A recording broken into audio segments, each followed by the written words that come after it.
नमस्कार,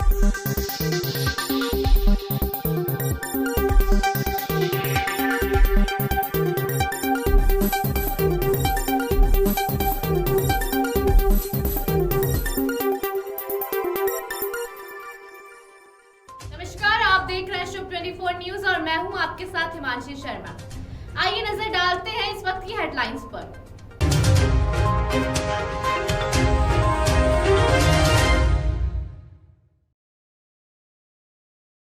उदयपुर के होटल में कांग्रेस विधायकों के लिए रखा गया था मैजिक शो, सीएम गहलोत ने भी उठाया लुत्फ। हनुमान बेनीवाल ने किया बड़ा ऐलान, कांग्रेस को वोट नहीं करेंगे आरएलपी के विधायक। शहरों में प्राइम लोकेशन की जमीन रेंट पर देगा रोडवेज, बस डिपो और स्टेशन पर खुलेंगे पेट्रोल पंप, सीएनजी और चार्जिंग स्टेशन।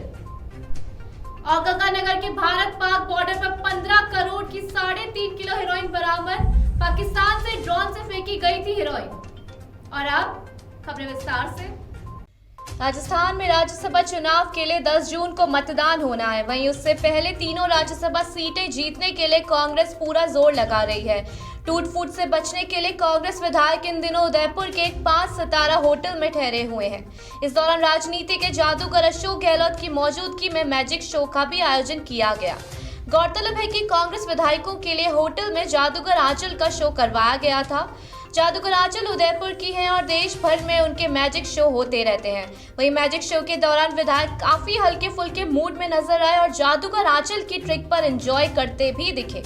मैजिक शो के दौरान सीएम गहलोत भी पूरी तरह टेंशन फ्री नजर आए, जिससे अंदाजा लगाया जा सकता है कि कांग्रेस ने नंबर गेम को पार कर लिया है।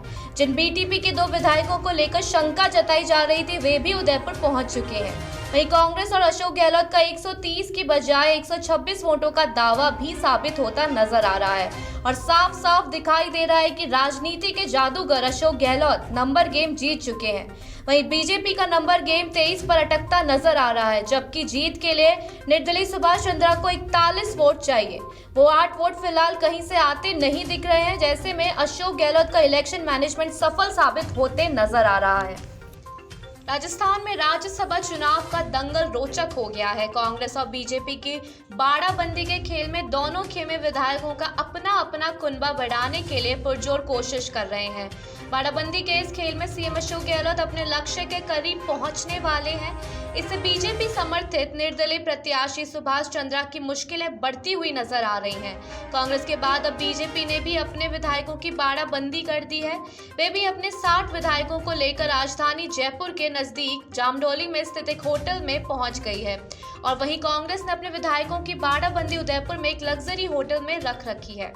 कांग्रेस की ओर से दावा किया जा रहा है कि उसके पास 112 विधायक यहां पर हैं, शेष भी जल्द ही पहुंच जाएंगे। कांग्रेस की बाड़ाबंदी में सोमवार दोपहर तक 108 विधायक थे, लेकिन रात होते होते इनकी संख्या 112 तक पहुंचने का दावा किया जा रहा है। अब तक बाड़ाबंदी से बाहर चल रहे कांग्रेस विधायक राजेंद्र विधूड़ी और निर्दलीय विधायक संयम लोढ़ा भी उदयपुर पहुंच गए हैं। अब कांग्रेस के कुछ विधायकों के अलावा 5 ऐसे विधायक हैं जो अभी इस बाड़ाबंदी में नहीं आए हैं। राजस्थान में राज्यसभा की 4 सीटों के लिए 10 जून को होने वाले चुनाव में राष्ट्रीय लोकतांत्रिक पार्टी के 3 विधायक निर्दलीय उम्मीदवार सुभाष चंद्रा को वोट देंगे। आरएलपी के संयोजक और नागौर से सांसद हनुमान बेनीवाल ने सोमवार रात ट्वीट कर इसकी घोषणा की। बेनीवाल ने ट्वीट किया, आरएलपी के तीनों विधायक आगामी राज्यसभा चुनाव में बीजेपी और कांग्रेस के उम्मीदवार को वोट नहीं देंगे। वे लोकतंत्र की गरिमा का सम्मान करते हुए निर्दलीय उम्मीदवार सुभाष चंद्रा के समर्थन में मतदान करेंगे। आरएलपी के 3 विधायकों में मेड़ता से इंदिरा देवी, भोपालगढ़ से पुखराज व खीवसर से नारायण बेनीवाल हैं। गौरतलब है कि सुभाष चंद्रा ने निर्दलीय उम्मीदवार के तौर पर नामांकन दाखिल किया है। बीजेपी उनका समर्थन भी कर रही है। राज्यसभा चुनाव के लिए कांग्रेस ने मुकुल वासनिक, प्रमोद तिवारी और रणदीप सिंह सुरजेवाला को मैदान में उतारा है, जबकि बीजेपी ने पूर्व मंत्री घनश्याम तिवारी को उम्मीदवार बनाया है। संख्या बल के हिसाब से राजस्थान की 200 सीटों वाली विधानसभा में कांग्रेस अपने 108 विधायकों के साथ 2 सीटें व बीजेपी 71 विधायकों के साथ 1 सीट आराम से जीत सकती है। 2 सीटों के बाद कांग्रेस के पास 26 अधिशेष व बीजेपी के पास 30 अधिशेष वोट रहेंगे। कोटा संभाग के बूंदी जिले में दिल को दहला देने वाली वारदात में चोरों ने मंदिर की मूर्ति चुराने के लिए उसके पुजारी की बेरहमी से हत्या कर डाली। उसके बाद में मूर्ति लेकर फरार हो गए। वारदात की जानकारी मिलने के बाद इलाके में आक्रोश फैल गया और सूचना मिलने पर पुलिस ने घटनास्थल पर पहुंचकर मुआयना किया। पुजारी के भांजे ने अज्ञात हत्यारों के खिलाफ मामला दर्ज कराया है। पुलिस ने मौके से सबूत भी उठाए हैं। वे मामले की जांच में भी जुटी है। फिलहाल हत्यारों का कोई सुराग नहीं लग पाया है। बूंदी के अतिरिक्त पुलिस अधीक्षक किशोरी लाल ने बताया कि वारदात कोतवाली थाने इलाके में टीवी टावर पहाड़ी के पास स्थित ऐतिहासिक डोबरा महादेव मंदिर में हुई है। जंगल में स्थित इस मंदिर में सोमवार को सुबह चोर दिन दहाड़े भगवान चारभुजा नाथ की मूर्ति चोरी करने आए थे। इस पर मंदिर के पुजारी विवेकानंद शर्मा ने इसका विरोध किया। चोरों ने पुजारी को रास्ते से हटाने के लिए उससे मारपीट की।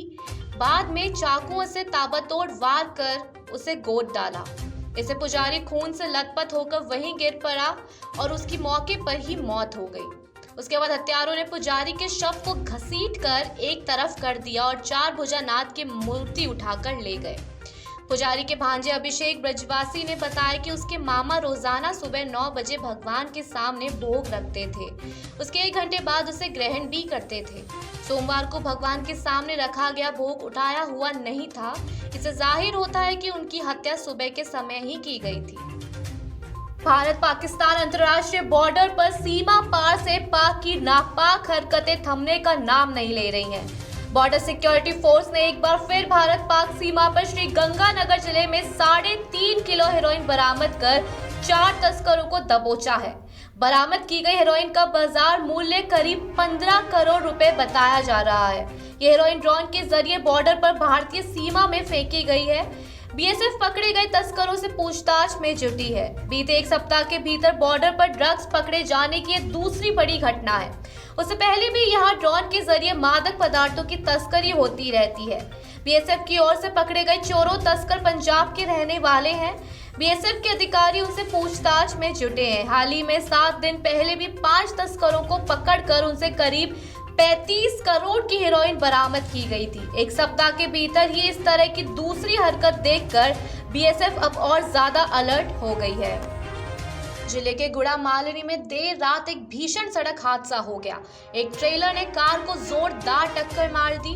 हादसे में कार सवार 6 बारातियों की घटनास्थल पर ही मौत हो गई, जबकि 2 लोगों ने सांचौर में इलाज के दौरान दम तोड़ दिया।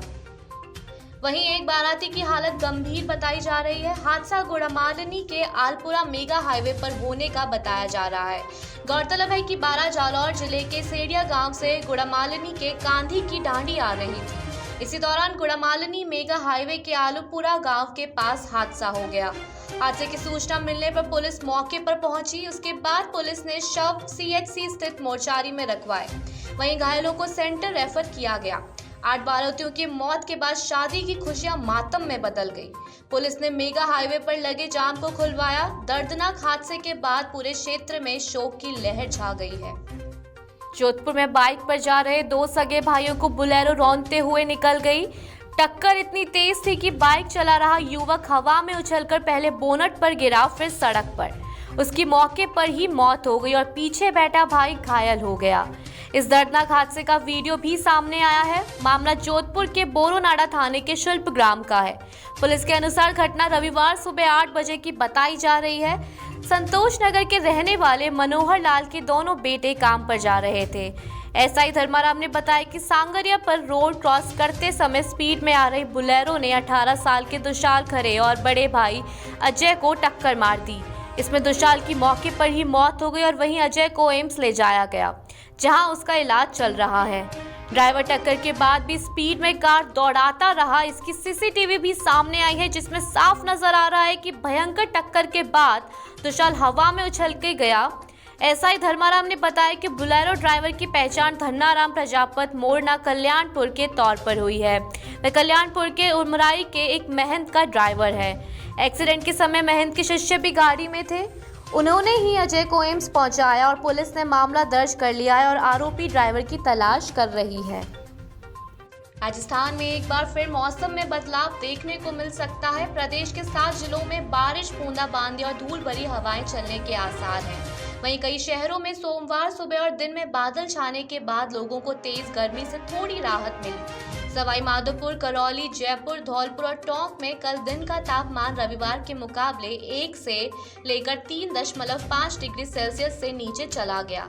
ऐसे में हीट वेव और भीषण गर्मी से थोड़ी राहत मिली। जयपुर, अजमेर समेत कई जगह सुबह और दोपहर में बादल भी छाए रहे। मौसम विभाग ने अब 9 से 10 जून से कई जिलों में बारिश की संभावना भी जताई है। प्रदेश में सोमवार के मौसम की स्थिति देखें तो उत्तर पूर्वी राजस्थान के जिलों में बादल छाने से उमस भी रही। इनमें जयपुर में दिन का तापमान कल की तुलना में 1.8 डिग्री सेल्सियस गिरकर 40.8 डिग्री सेल्सियस दर्ज हुआ। वहीं सवाई माधोपुर में आज तापमान 3.4 डिग्री सेल्सियस गिरकर 40 पर पहुंच गया है।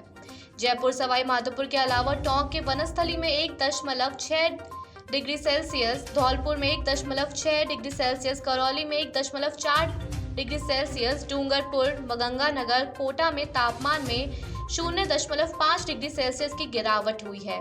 आज सबसे गर्म दिन गंगानगर में रहा, जहां दिन का अधिकतम तापमान 46.3 डिग्री सेल्सियस दर्ज हुआ।